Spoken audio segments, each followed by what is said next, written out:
Des millions de Sud-Africains ont déposé leur bulletin pour ce qui est décrit comme des élections très disputées. Pour la première fois depuis l'instauration de la démocratie en 1994, le parti au pouvoir, le Congrès national africain, pourrait perdre du terrain dans des métropoles clés.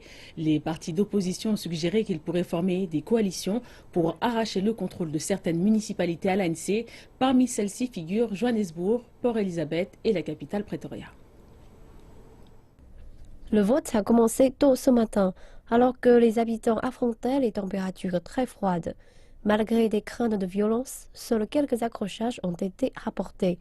Cependant, à l'approche des élections, plus de 14 personnes, dont des candidats, ont été tuées. Il n'y a aucune raison pour ce type de violence en 2016. C'est d'une honte totale et ça renvoie une très mauvaise image de l'Afrique du Sud. La police est satisfaite d'avoir contribué à garantir la tenue d'un vote paisible. Nous allons rester en place pour permettre à nos citoyens de célébrer les résultats électoraux dans un environnement paisible. Mais une fois de plus, nous appelons les communautés et tous les acteurs à rester responsables et à respecter les droits, la vie et les biens des autres.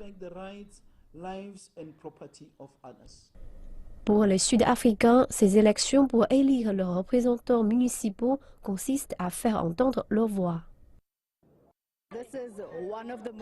C'est l'un des droits les plus importants dont je peux me prévaloir et je sens que j'ai besoin de l'exercer et c'est mon devoir en tant que Sud-Africain d'assurer qu'il y a un changement.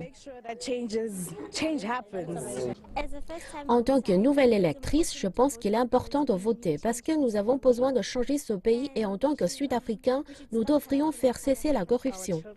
Nos enfants ne travaillent pas, donc nous avons besoin d'emplois pour eux. Ils sont toujours jeunes et finissent par faire de mauvaises choses parce qu'ils ne travaillent pas. Les responsables électoraux disent que le décompte des voix a déjà commencé.